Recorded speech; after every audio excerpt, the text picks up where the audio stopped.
Salamat po, Senator Marcoleta.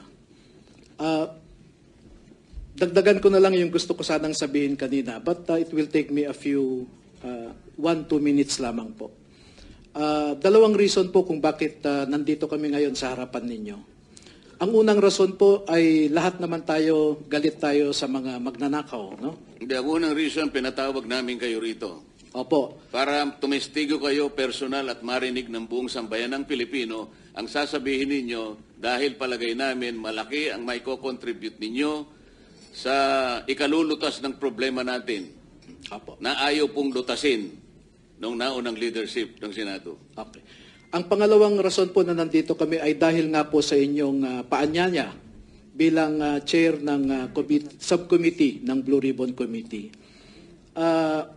Nakatanggap din po kasi kami ng isang email kahapon galing sa allegedly sa opisina ni Senator Erwin Tulfo claiming to be the new chair of the Blue Ribbon Committee. At kagabi po ay nag-usap kami and we decided to honor the invitation of the committee as chaired by Senator Cayetano and as chaired by you as the chair of the subcommittee.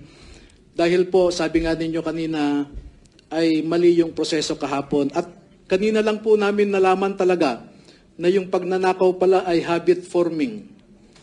Dati ay nagnanakaw lamang sila ng pera sa kaban ng bayan. Ngayon o kahapon ay meron ding nagnakaw ng kapangyarihan.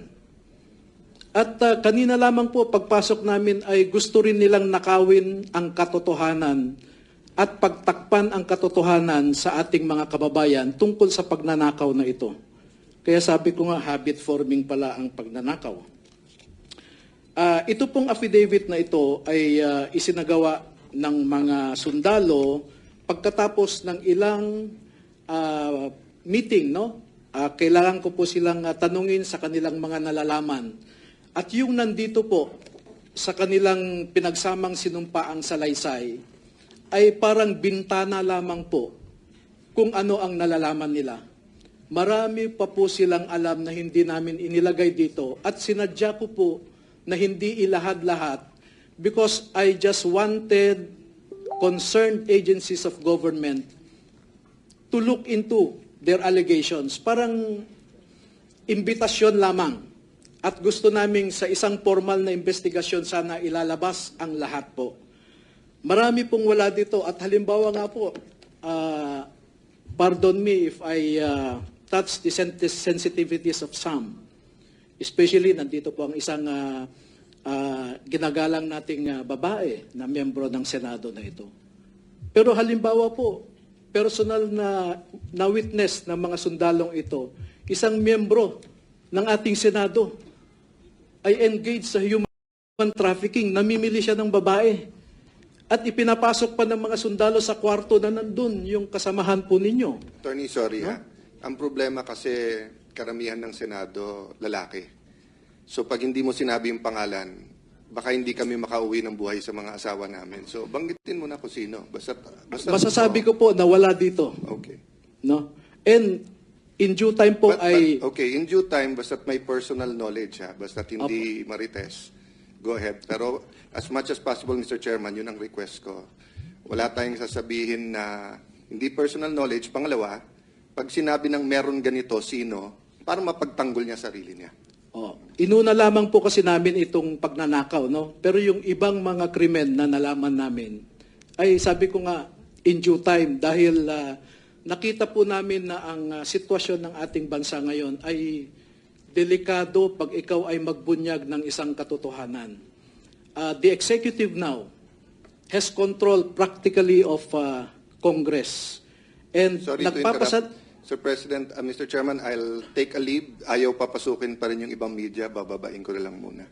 No. Yes, apropos of that, Senate President Alan, please.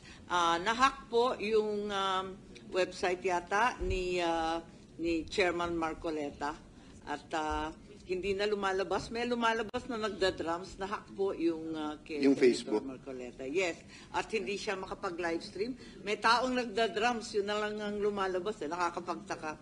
Ikalawa, bago kayo umalis sa Senate President Alan at saka kay Chair Marcoleta, ibig ko lang tanungin, bakit po narito ang DILG Secretary John Vic Remulla? Pinagtatakahan ko po dahil ang pagkaalam ko, ang tanging security lamang sa atin ay ang OSAA.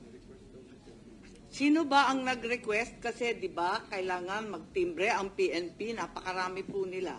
Yeah, well, Mr. Chair, we just assume regularity, but we'll find out. No, we'll find out. There was news kanina na ni-request siya to be here by Senator Win, but as we said, Senator Win has no authority. It is the Senate President who has authority over the corridors and premises of the Senate. Having said that, I assume good faith, but puntahan ko lang yung media kasi malapit na yung testimony ng ating mga kasama. Kaibigan po naman natin si Secretary John Vic, subalit maraming nagtatanong kung local government unit o LGU na lamang ang Senate. Yun So lang. for the record, pinapapasok na rin. Thank you for that question, Madam Amy. I'll find out.